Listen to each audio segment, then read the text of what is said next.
조선업계가 10년 만에 최대 호황을 누리면서 활기를 띠고 있습니다. 지난해 전 세계 발주량의 70%를 국내 조선사가 수주하기도 했는데요. 하지만 정작 일할 사람은 턱없이 부족하면서 외국인 노동자로 급하게 일자리를 메우는 현실이라고 하는데요. 심지어 최근에는 외국인 노동자 일탈 현상도 이어지면서 조선업 인력 수급에 근본적인 대책 마련이 시급한 상황입니다. 조선업계의 인력을 끌어오기 위해선 임금 인상, 격차 해소 등 임금 체계 개편과 노동 환경 개선 등 근본적인 문제 해결부터 먼저 이루어지는 것이 중요해 보입니다. 시사팩토리 100.3 청취자 여러분, 안녕하세요. 나올통 정치 에디션 진행을 맡은 이태인입니다. 청년의 상상력을 더해 울산의 정치 현안을 들여다보는 시간이죠. 오늘은 조선업계의 인력 부족과 임금 격차와 관련된 이야기 준비했습니다. 그럼 나올통 정치 에디션 바로 출발하겠습니다.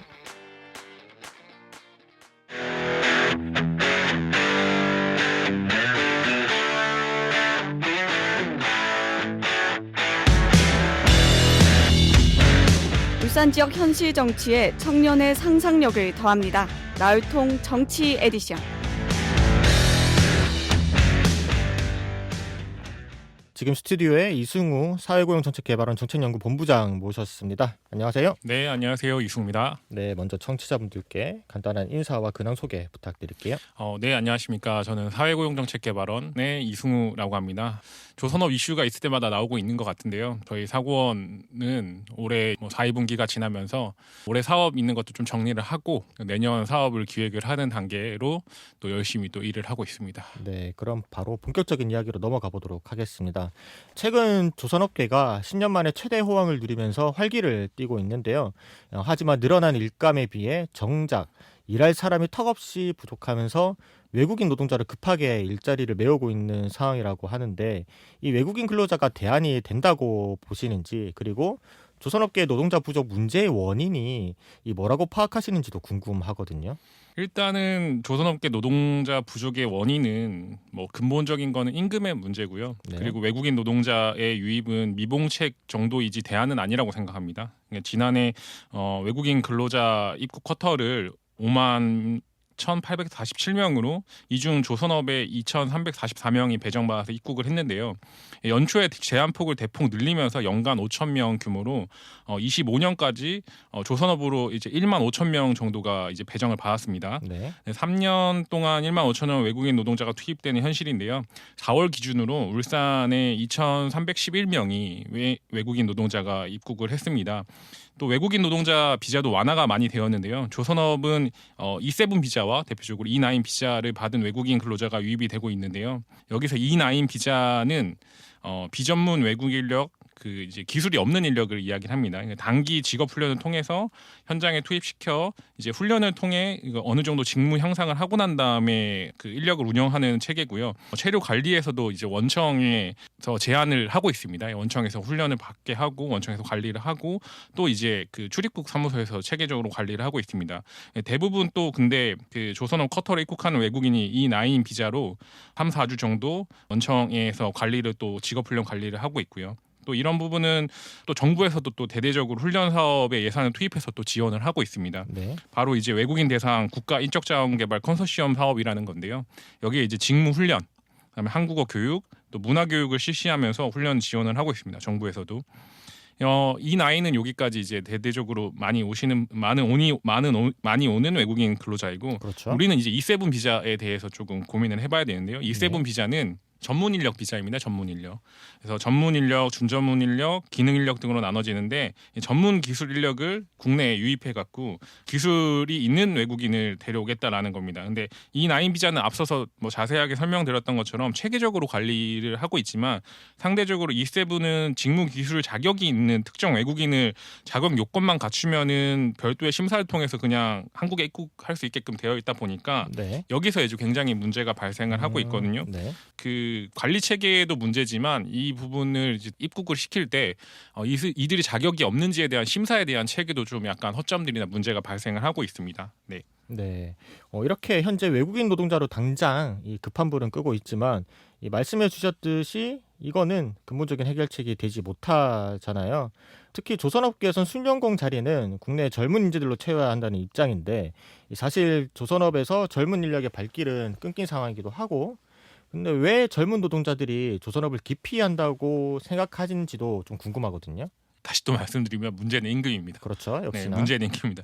예, 말씀하신 또 그 이야기 들었던 외국인 노동자들이 이제 문제들이 발생하는 부분 중에 하나가 얼마 전에 이제 이탈에 대한 문제도 있었죠. 그렇죠. 태국인 노동자 9명이 잠적했고 지난 2월에도 네. 4명이 숙소를 무단 이탈하는 상황이 있었죠. 네네. 여기 이제 외국인 노동자의 이탈에 대한 문제를 심각하게 고민해야 될 것 같습니다. 이 이탈의 문제가 조선업 인력난을 해소하겠다면서 이주 노동자 비자 요건을 앞서 말씀드린 것처럼 E7 비자 요건을 많이 완화를 했거든요.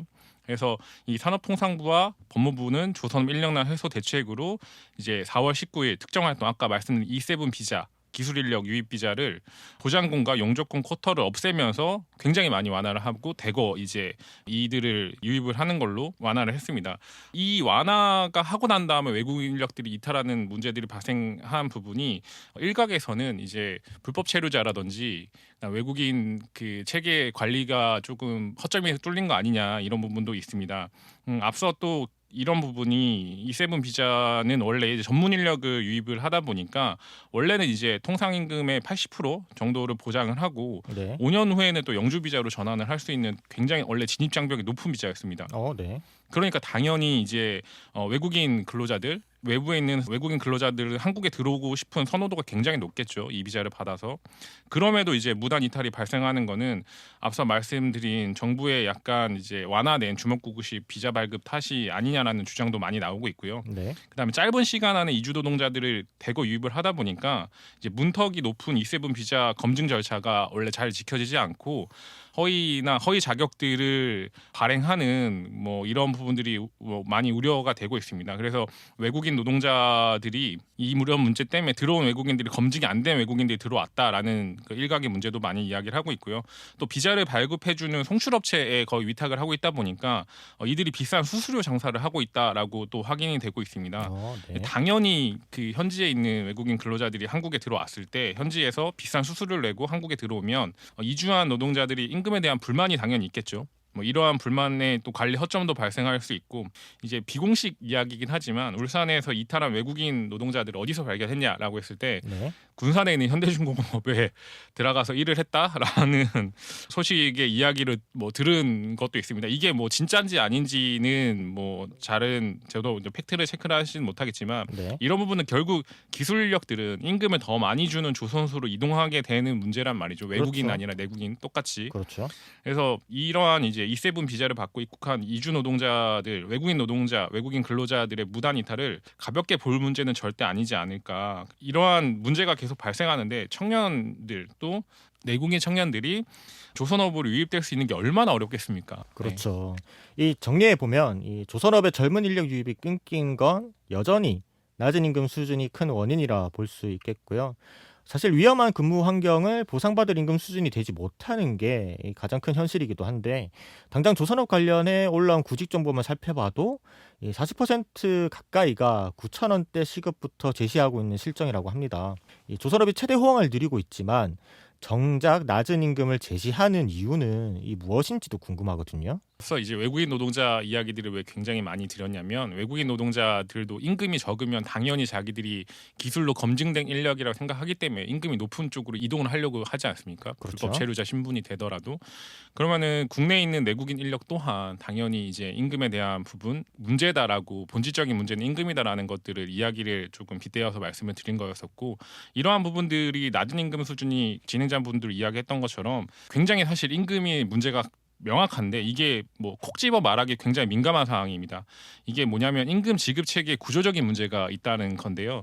현 정부에 이제 상생협약이 들어갔죠. 원청과 하청의 이중 구조에 대한 부분을 이야기를 하고 있는데 당연히 원청에서 하청으로 임금이 주는 게 아니라 기성금이라고 하는 공사 대금에 대한 부분들을 내려주면 네. 여기에 맞춰서 그 예산안을 비율대로 산업역사에 조정을 하고 임금을 또 이제 근로자들에게 임금을 주고 있죠. 원청과 하청의 임금 문제를 비교한다면 기성금을 올려주면 당연히 하청의 임금이 올라가는 구조가 아니냐라는 것을 이야기를 하고 있지만 그렇게 생각하고 있지만 이게 아니라는 거는 우리가 이제 직시를 해야 되는 문제인 것 같습니다. 구조적으로 기성금을 올린다고 하청 근로자들 그다음에 그 협력사의 근로자들이 임금이 올라가지 않는다는 현실이 좀 알아야 되면 좋을 것 같습니다. 네. 네, 그렇다면은 이러한 문제들을 토대로 조금 임금 체계 개편을 해야 될 텐데 이 임금 체계 개편을 위한 방안이 뭐가 있을지도 궁금하거든요. 사실 이제 현장 기술 인력들은 임금을 더 많이 주는 곳으로 이동을 하고 있어서 저 같아도 10만 원 더 주는 곳으로 이동하겠습니다. 네. 뭐 조선소 내에서도 또 이동을 많이 하시지 않습니까? 그래서 이게 기업들이 체계를 잡을 수 없다라고 많이 이야기합니다. 근데 이제 기성금이 정상화가 아니라 앞서 말씀드렸던 것처럼 기술 인력에 대한 관리와 임금 체계를 좀 개선 개편하는 방향을 마련해야 되는 게 아닌가라는 생각이 듭니다. 이제 임금이 단계별로 이제 기술 직급이 향상될수록 또는 연차라든지 이런 부분들이 향상될수록 단계별 임금 체계를 조금 디테일하게 마련하고 기술 인력들을 잡아두고 뭐 확보하고 양성하는 그런 체계를 마련하는 게 중요한 방안이지 않을까 생각하고요. 이 부분 같은 경우에는 노사정 또는 사측이나 정부와 협의를 통해 갖고 구조적인 마련을 좀 시급하게 해야 되지 않을까라는 생각이 듭니다. 네. 네, 최근 매우 뜨거운 이제 이슈 중에도 하나죠. 하나오션은 이 사무직에 대한 대대적인 임금 체계 개편에 나섰잖아요.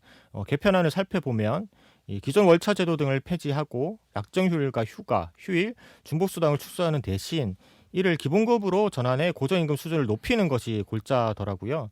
이번 개편안이 이 조선업계에 어떤 영향을 줄 것으로 보시는지 아니면 어떠한 영향도 없을 것이라고 보시는지 궁금하거든요.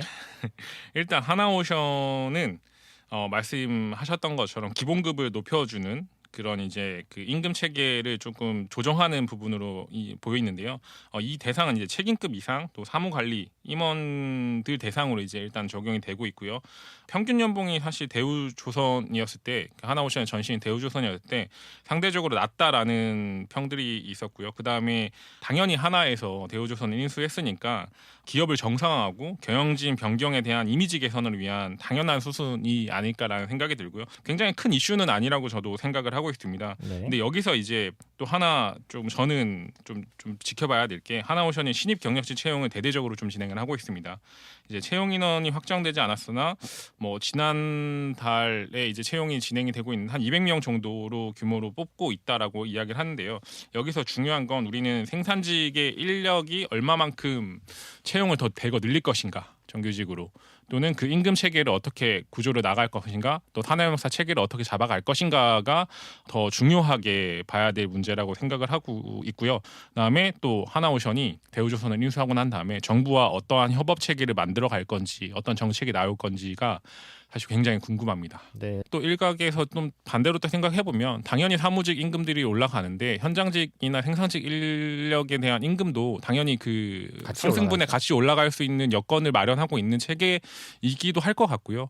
앞서 말씀드렸던 것처럼 협력사들과의 관계 형성이라든지 정부와의 정책 형성을 어떻게 할 건지가 굉장히 궁금합니다. 네. 확실히 경영진이 바뀌었으니까요. 그 부분 같은 경우에는. 네. 네, 그런 부분 다시 한번 이제 기대해 보도록 네. 하겠습니다.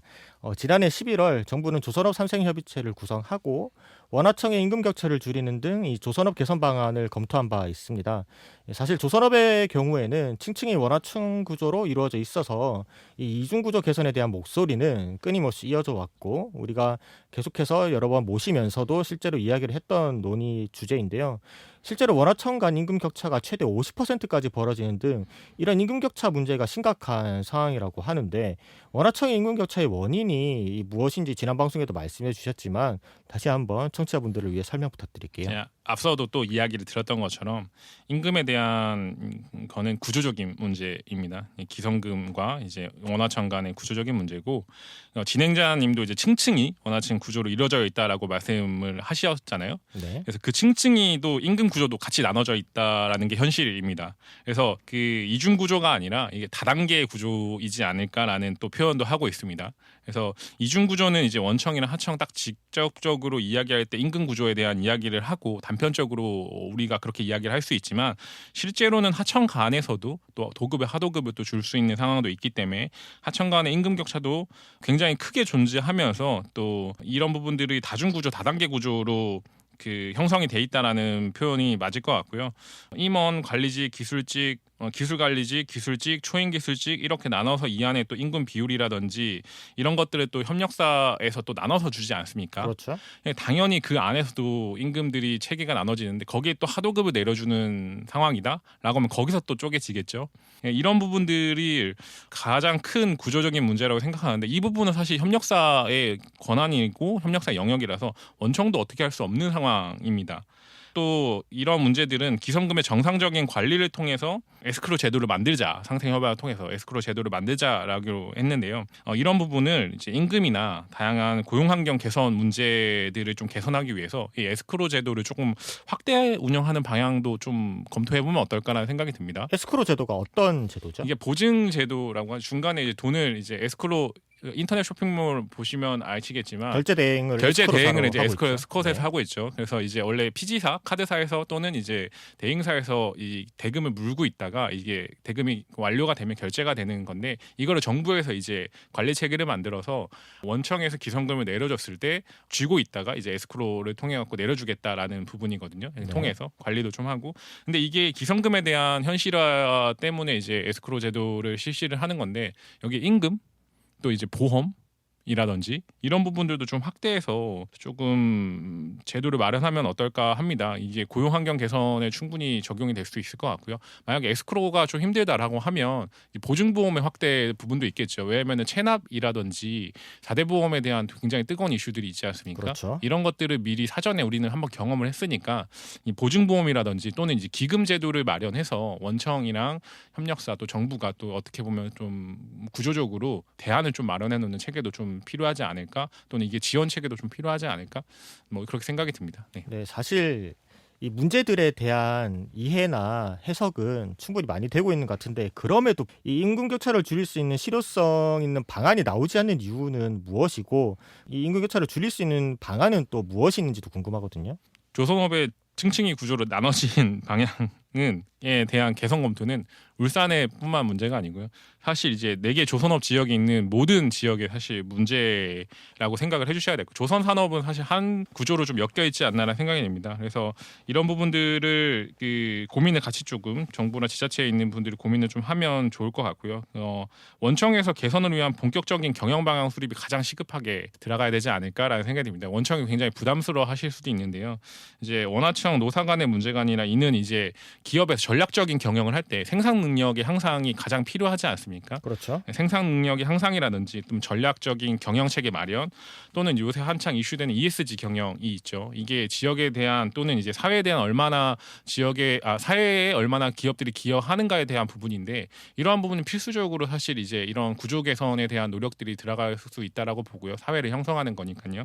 이러한 형태의 다양한 경영 전략 형태의 고민이 원청에서 좀 필요하지 않나? 라는 생각이 듭니다. 네, 이처럼 이제 말씀해 주셨던 내용대로 임금 인상 그리고 임금 격차, 노동 환경 등 조선업 노동자들의 처우 개선은 피할 수 없는 과제가 되고 있고 그렇다면은 조선업 노동자의 처우를 개선하기 위해 가장 중요한 점은 임금 격차 빼고 뭐라고 생각하시는지 궁금하거든요. 다시 한번 그 외국인 노동자들과 그 외국인 노동자를 왜 이야기를 한 번 더 하고 싶은데요. 외국인 네. 노동자들이 그 유입됐을 때 들어가는 비용들을 생각을 해야 됩니다. 그렇죠. 경영 측면에서 이게 저렴한 비용이 아닙니다. 사실 정부에서도. 왜냐하면 여기에 들어가는 임금도 어느 정도 수준 맞춰줘야 되고 또 관리 운영비, 또 외국인들을 지원하는 정부 지원비, 또 이제 외국인들이 들어 되게 다국적이지 않습니까? 그렇죠. 이들을 관리하는 또 관리 통역 인원들을 또 새로 뽑고 있습니다. 이런 비용들을 생각했을 때 과연 지금 인력이 부족하다고 외국인 노동자들만 들어오는 게 이게 능사인가라는 고민을 해보면서 이런 체계들을 전략적으로 아까 말씀드렸던 것처럼 경영의 개선 활동으로 조금 진지하게 좀 숫자 고민을 좀 한번 해봐야 되지 않을까라는 생각이 들고요. 그 부분은 이제 원청의 본격적인 경영 전략의 개량 전략 수립에 대한 노력이죠. 그리고 또 이제 기성금 검토와 그다음에 임금 체계의 구조적인 문제를 해결할 수 있는 내용의 검토, 정부와 이제 사측이 같이 논의를 해봐야 될 부분이고요. 그다음 협력사 대상으로 한 상생 관리 체계 구축입니다. 이게 에스크로라든지 그다음에 보증보험 또는 이제 기금에 대한 마련, 부족한 부분들을 이런 부분들을 좀 구축을 하면 좋을 것 같고요. 그다음에 아까 이야기한 경영 방향에 대한 검토, 그다음에 사회적인 공감대 형성. 조선업의 그 한 기업이뿐만이 아니라 나라의 산업이고 지역의 산업이다라고 하는 부분에 대한 사회적 공감대 형성이 굉장히 중요하지 않을까라는 생각이 듭니다. 네. 우리가 이제 지역에서 보다 보면 오수관로 공사를 하잖아요. 네. 이제 그 파이프를 통으로 교체하면은 이 될 문제를 간혹 보면은 이 구멍만 때우는 형식으로 되고 있는 느낌을 저는 지금 조선업 이 여러 가지 체계에서 받고 있거든요. 뱅글뱅글 돌려가죠. 네. 본질적으로 사실 정부의 지금 지원책으로도 마련할 수 없습니다. 외국인 노동자도 사실 미봉책이고 정부에서 지금 지원하는 임금을 뭐 올려주는 뭐 일시간의 조선업 내추행 공제라든지 그다음에 정부 지원금도 사실 미봉책입니다. 그렇죠. 네, 알겠습니다. 지난 4월 이제 조선업 구직 희망자와 지역 조선업체를 이어주는 울산 조선업 도약센터가 문을 열었잖아요. 이 조선업계 인력 수급과 인식 개선에 대한 기대가 컸는데 하지만 이제 구직 상담이나 취업 설명에 참가한 인원에 비해 실제 취업으로 이어지거나 구직을 신청한 인원은 저조한 편이라고 합니다. 이 울산 조선업 도약센터에서 조선업계 인식 개선이나 인력 수급 문제를 해결하기 위해 어떤 역할을 해내야 된다고 보고 있는지 당사자께 직접 여쭤보네요. 네, 어떻게 생각하십니까? 우선 이제 사실 임금이나 구조적인 문제를 해결할 수 없는 방향이라서 힘든 사업을 좀 운영을 하고 있고요. 네. 좀 힘든 정책인 것 같기도 하고요. 이게 이제 근데 도약센터의 역할이 충분히 있다고 생각을 합니다. 또는 이제 4개의 권역에서 같이 운영을 하고 있기 때문에 이게 뭐냐면은 저희 현장 밀착형이지 않습니까? 그래서 조선업에 있는 지역의 환경 변화나 임금 뭐 또 사나 협력사나 아니면은 또 노사간 또는 정부의 이제 임금에 대한 부분들이 또 논의가 될 수 있으니까요. 또 임금, 처우 이런 이제 개선 방향들을 현장에서 사전에 실시간으로 캐치를 할 수가 있지 않습니까?